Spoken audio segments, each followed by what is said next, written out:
Hi, I'm Gary. Welcome to my channel. Today I'm looking at the latest release in the Vintage Classics range from Airfix, the Handley Page Hampden, in 1/72nd scale. This distinctive aircraft was a major part of the RAF's bomber capability at the start of the Second World War, and took part in the first nighttime raid on Berlin and the first 1000 bomber raid on Cologne. Easily recognised, its 3-foot wide fuselage gave it the nickname of Flying Suitcase. Now, please remember to give the video the imperial thumbs up on the like button, hit the notification bell, and subscribe to the channel to support it for free. Let's start with a look at the background of the kit. The moulds for this 2024 release were made all the way back in 1968. Such is the strength of the Roycross artwork that most of the subsequent releases used it, apart from the release in 1986, which followed the fashion of the time for built examples on the box lid, and the 2010 release, where it acquired a new Adam 2B image. The Hampden was also included in the 2011 set of Victoria Cross Heroes. Among the easier to obtain alternatives is the Vallon range of 1/72nd scale kits of the Hampden, released starting from 2008. These include the torpedo bomber version, the Mark II with the Wright Cyclone engines, only 2 of which are actually built, and the Napier Dart engined Hereford. These tools were later used by AZ models for a couple of releases in 2016 and 2017. And just last year, Vallon released a new tooling of their Hampden in 1/144th scale. So here's the box of the Hampden, reasonable size, about the same size as the box of the Mosquito or something like that. Cover, of course, is the Roycross box artwork of the day. One of the more memorable box arts, I think, mainly because the Hampden's such a memorable plane, being so thin. But anyway, that's all very nice. As it points out, it's a Vintage Classics release, so manage your expectations about quality. And down here is the product code A040011V. The 04 means it's a Series 4 kit if you're wanting to get one with your flying hours. And the V at the end says it's a Vintage Classics release. Okay, on the long side here, I always get that wrong. The long side, I should just go like that. The long side here, a very brief description of the aircraft. It says here the mould tools were made in 1968 and the illustration by Roycross was 1968 as well. The kit, when it's complete, will be 226 millimeters long, 292 millimeters in span, just around a foot really, and 123 pieces. And there's also the artwork for the one version that's in here from number 49 Squadron at Scampton in 1941. Okay, here we have the colour callouts as usual in Humbrol colours, and then here a message about or a flag about the existence of the Airfix Club. It's a skill level 2 kit, so if you've never made anything before, you probably could make this, but bearing in mind this is a Vintage Classic, it's going to have challenges of its own as well because of the age of the mould. So it's useful if you have built something just to get used to the idea of sanding and how glues work and how long you have to leave them, little things like that, some basic skills before you attempt this, because this will need a little bit of work on it. And there's a token here for 1 flying hour. Now, if you are a member of the Airfix Club, you can collect these flying hours and swap them out for a free kit in the future.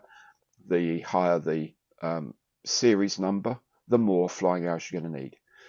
However, if you don't want to collect those, you're in the club but you can't be bothered collecting flying hours, or indeed if you're not in the club at all, you might want to consider collecting together your flying hours and sending them to Models for Heroes, this very excellent charity. We'll then turn them into model kits to help members of the armed forces and blue light responder services rehabilitate using modelling as a diversion activity, and it works really, really well. Let's see what we get inside the box for our money.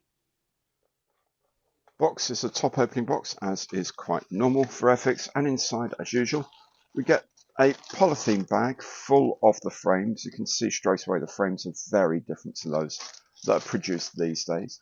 There's also a separate poly bag inside here containing the clear parts There is, of course, the instruction sheet, and always bundled inside the instruction sheet is the decal sheet. But we'll have a look at all these different bits in a bit more detail now.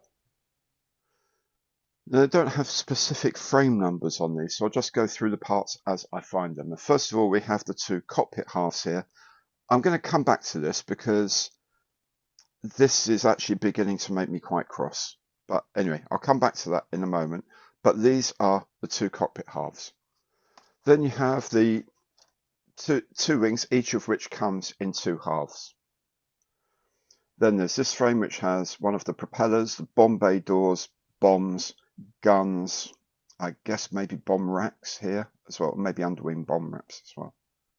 Another frame with the other propeller, the fins, I'm not sure what these bits are yet, undercarriage, bits and pieces of the undercarriage, main wheels and so on.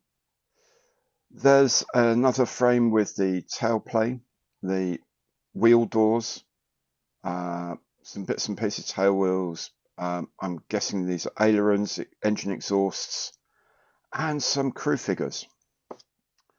Then finally, the other half of the tailplane, the elevator, the interior floor, engines and nacelles, and other bits and pieces here, like the steering column and radio mast. Okay, we look at the plastic here. It's the darker, sort of slightly brownish plastic Airfix used now, which is fine. The molds here look okay. Raised rivets on this model. It is quite old, so it's not really a surprise. Not too bad on the flash, and everything else looks quite nice. I thought to myself, oh, this is going to be good. This will be fine. I'm not entirely sure about the notch here. I don't know if that's a frame that's been taken off badly, but yeah, these things happen with these models. Anywho, so that was all very good until I saw the other half of the nose, which has got, as you can see, it's a chinless wonder. It has been massively undershot here. So I'm afraid I now have to wait for Airfix to send me a new one. This is a second bit of quality control in 2 orders. And if Airfix are really serious about becoming a major player on the scene again, if they're really serious about being spoken of in the same words as Tamiya or anyone or ICM or whatever, this sort of thing needs to be sorted out. This is quality control, okay? Yes, you get undershots on moldings. It's sometimes inevitable. It can be the temperature of the mold not quite high enough, the injection pressure not quite high enough. Sometimes there's an obstruction in one of the feed lines and you get an whatever it is, you can cure that, but the people packing and producing and packing this stuff have got to see that. They've got to be picking this up. I'm really, really not very happy. I saw the other day on Facebook someone had put in, they bought a Liberator. This is a 2024 kit of a Liberator, and there are about 5 undershot parts on the one frame, including most of the 3 of the propellers. Absolutely appalling quality control. Appalling. This is really, really, and I love Airfix, but this is really not good. I'm sorry. The rest of the parts look like they're okay. I mean, I'm dubious about this now, but I'm going to go through the rest of this kit really, really fine-toothed comb. So that doesn't look entirely molded here at this end. You can see. I don't know if that's intentional or not. I'll find out when I build the kit. It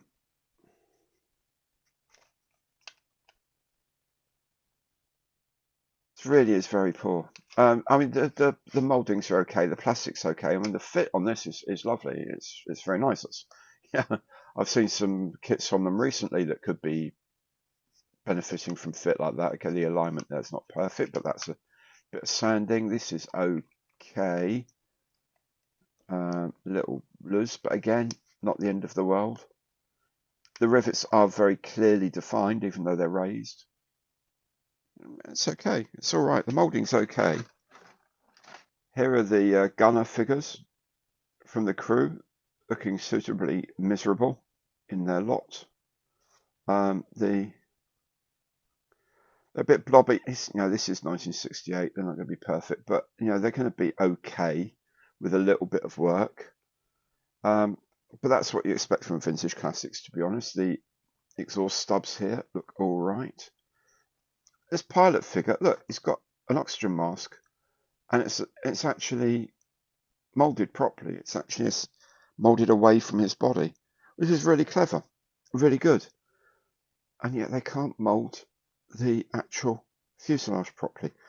Bit of a ejector pin thing here that would need to be tidied up.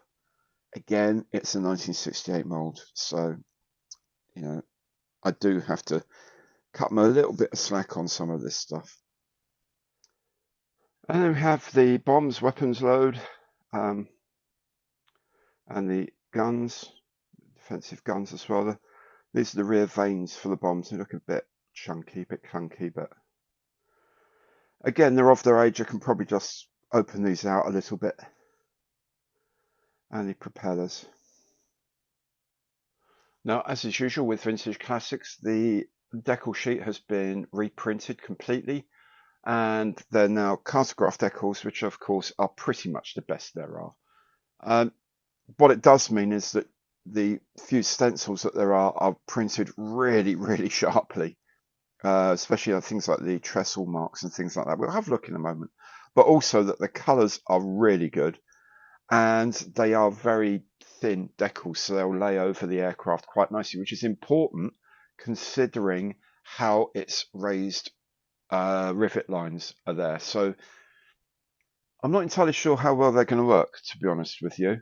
How many of these rivets are going to create little air pockets and raise the decals, especially in here, these bits here, where you've got clear parts of the decals, and if they get raised up and you can't get rid of the air, there's going to be right blobs, and there's going to be silvering between them and things like that. I am so tempted to actually sand these down and re-rivet the aircraft with recessed rivets. Just because it shows the position of the rivets, but it means that you can get rid of problems like that. I'm not sure. I'll see how I go with that. But of course, I've got to get a replacement part before I even think of that. Close up, and these decals, of course, look lovely. I'm not sure that the instrument panel wouldn't have at least a little bit of colour in it, but do you know what? They're going to be viewed through 1968 designed clear parts, so you can see anything when it comes in. But yeah, it's nice that they've made the effort. These little markings here, all very sharp. Again, this is a 0.5mm pencil, so these bits of writing are really, really small. As you can see, there's definitely multi-part screen print here with white, flesh tone in the blue to get the Popeye logo on.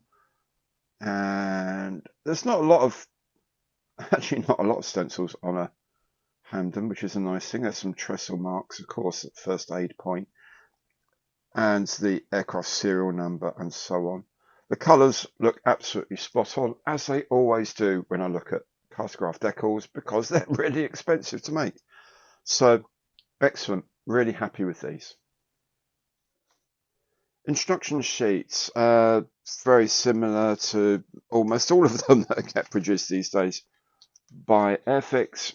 1/72 scale Handley Page Hampden. Product code again, A04011V, V for Vintage Classics. A more extensive history here than is on the side of the box, obviously, in English, French, German, Spanish, and Swedish. The general assembly instructions in more languages still, and the icon translations in about a dozen languages or so. And then we're into the instructions themselves. These are not, I suspect, the original instructions redone, because they would have been much more exploded diagram than this. I suspect someone will probably say, no, they weren't. They were whatever. Anyway, we see they have what they all do now is they change these numbers to and the circles to be more up, the more modern way, a clear way of doing it. They've been printed differently in the past with different fonts and things like that. Obviously, then they can also pop in a spot red to say that's a decal that's going on here for the instruments. And as you can see, it's got the 4 crew members, which is fantastic. The guns, clear parts, and so on.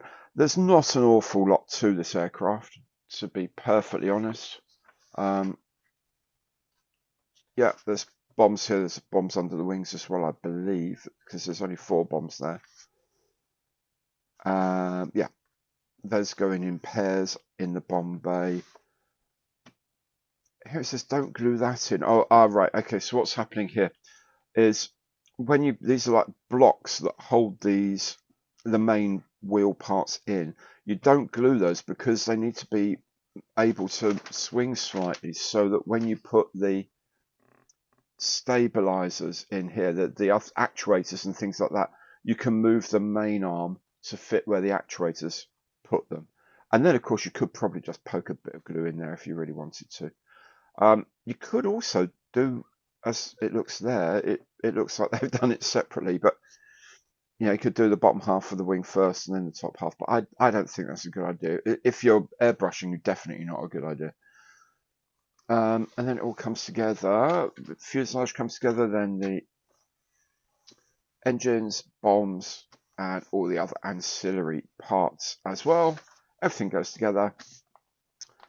And then we have the scheme on the back, which is of Popeye, an aircraft called Popeye, which was from 49 Squadron Royal Air Force Scampton in 1941. Everything's pretty straightforward, dark earth and dark green over black, as usual. Interesting, they say to put gunmetal on the exhaust collectors now. They always used to say something like antique copper or something like that, whereas they were actually just metal.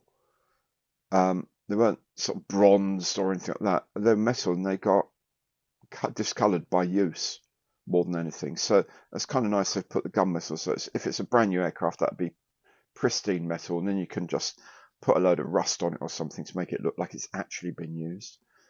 Other than that, everything looks pretty straightforward, I have to say. Yeah, there's a little research note here. The original Airfix Hampden had a mix of A and B camouflage patterns and got the serial number wrong. So they're now saying, well, this one is Alpha Echo 236, apparently. And that because it's an even numbered serial, it would have worn the A scheme camouflage. This is the A scheme camouflage. Nice bit of research, that. Very nice bit of research. So anyway, that's the instructions for the Hampden. There it is. I never made a Hampden as a youngster, so I ordered one of these when they were announced in January. 10 months later, I have to say it's a huge disappointment due to the undershot moulding. There is a certain expectation with vintage classic kits, of course, but this is not great. I only hope that when the spare parts arrive, it is okay to build. One thing I will do is get rid of the raised rivets because Hampdens were flush riveted throughout. If you've enjoyed this, please remember to give the video the imperial thumbs up on the like button below, hit the notification bell and subscribe to the channel to support it for free. Thank you so much for watching today. Hope to see you again soon, and goodbye.